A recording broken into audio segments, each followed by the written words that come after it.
Episode 119. Don't announce a move you have yet to make.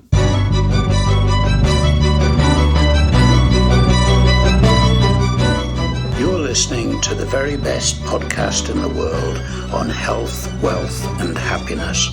Please remember to leave a review and share with all your friends and family. And here is your host, Lars Hilser.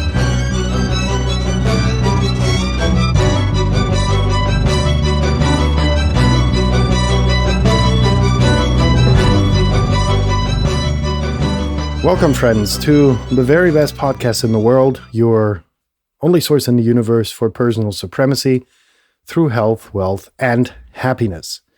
Today, we're going to talk about wealth. We're going to talk about hustling. We're going to talk about plans. We're going to talk about visions. We're going to talk about something really great that you want to change the world with. And that's where the problems begin, right? A lot of us are really in the mood when we think of something totally cool and gnarly that we want to change the world, that we want to, get rich, that we want to get there, that we want to get the house, we want to get the car, we want to plant the tree, we want to do everything.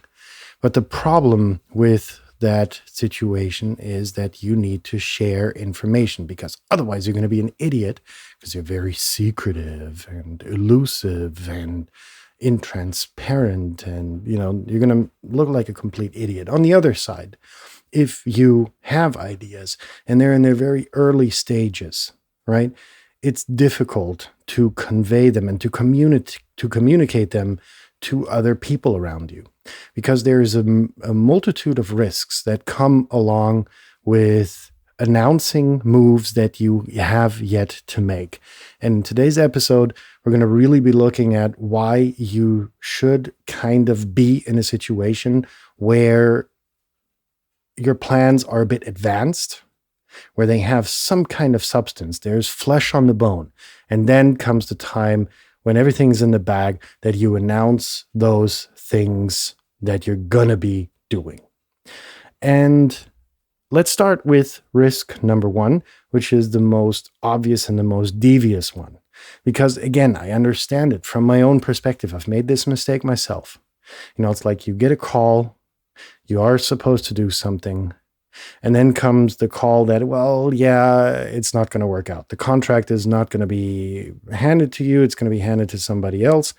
And boom, you are the idiot of the show, because if you do this repeatedly, the people around you are going to be like, that dreamer, that visionary, he ain't going to get anything on the road, right? And then you land the lucky punch and it's like, it was the lucky draw, once every 1,000 ideas that come along. So, that outlines the importance of actually having substance before you announce something, right? So risk number one, risk 1.5 is, people can, up until the point that, or up until a variety of points, people can actually steal your fucking idea.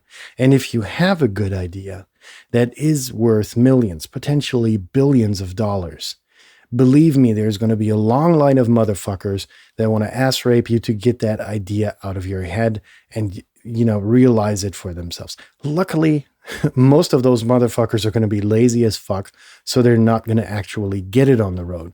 But they might convey it to someone in their circle who says, that sounds pretty good. I'm going to invest. I'm going to have it on the road, in a less qualitative way maybe, but still your idea is going to be gone. It's going to be burnt, right? And that's the risk. Even, friends become enemies when we're talking money. So whoever it is, they may try to make money out of your idea and rip you off, right? The second risk that we're talking about, not 1.5, not 2.5, it's actually the second one. In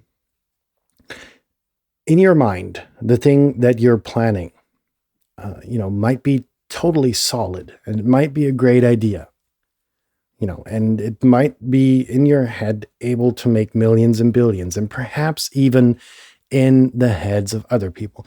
And despite the fact that you're investing hours and hundreds of hours and thousands of hours into this idea, there's a gazillion things that can go wrong until it actually starts making money, and giving you a return for your investment, whether this investment be monetary or otherwise. May it be manpower, man hours that you invest. It's and that's very frustrating, not only for you, but most importantly, it chews on your credibility. That's where we get back to that point. And the thing that should piss you off most about a thing like that happening, one of these gazillion things kicking you in the fucking balls, is that it's not your fault. Maybe some jerk off, some, sexually frustrated jerk off in some administration, or, some bureaucracy asshole that, kicks you in the nads and prevents you from, achieving your dream.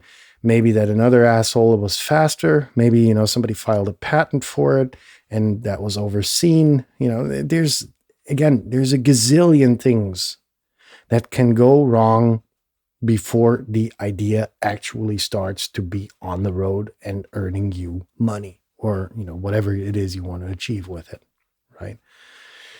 Getting back, and this is really the most important one because I suffered from this myself. And this is usually a thing of juveniles, not juveniles, but post-teens, early 20s, totally motivated, totally psyched out, and justifiably fucking excited about prospects coming along, which can make you a significant amount of money. You want to fucking share it.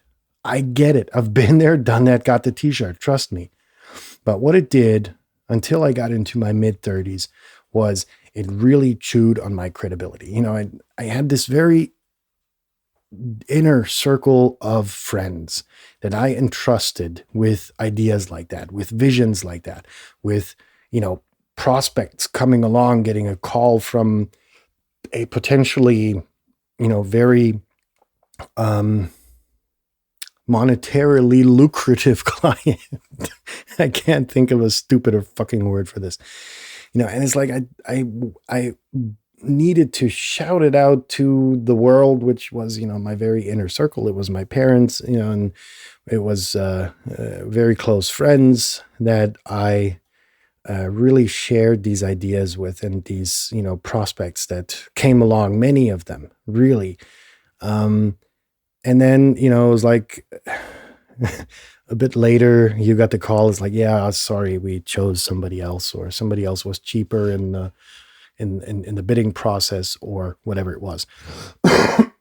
Sorry, nicotine cough. And anyhow, you're really screwing with your credibility.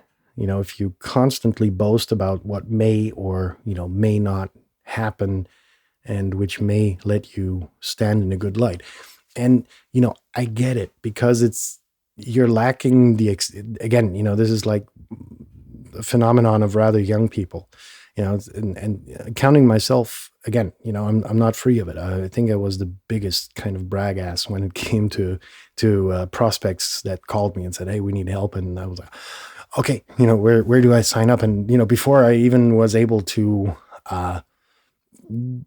manifest the idea, it was like I was, telling my parents, oh God, I got a very important customer called me up with, they need help, and immediately, and yada yada yada. And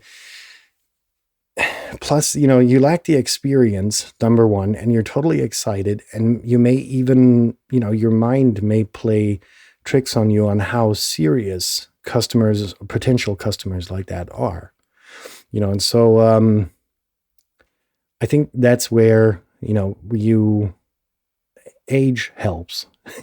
I never thought so, but age kind of lets you reflect differently on things that happen to you, or on, potential clients. Your bullshit filter has increased because you have a decent amount of experience in the business world. And, so you get more chilled, you get more relaxed, you get into a financial situation where you may not be as dependent upon the contract, and so on and so forth. but you develop really. And that's one of the most important things. But even until, or even in a higher age, don't get too fucking excited until the ink under the contract has actually dried. In that sense, if you know someone that is a bit premature on announcing their moves that are yet to be made, share this episode with them. Maybe it gives them a bit of clarity and a bit of risk awareness about what could actually happen if moves are prematurely announced.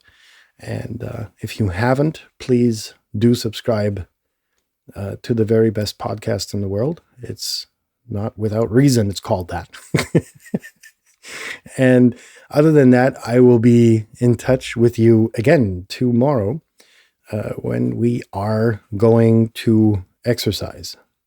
By God, not physically. No, don't go there. But tomorrow's Exercise Friday is going to be about training your mind to see good in every situation. And so I'm looking forward to that, and hope you are too. Have a good rest of your Thursday, and if you're already in bed, have a good night. And we'll be in touch tomorrow for Exercise Friday. Peace out. Stay tuned.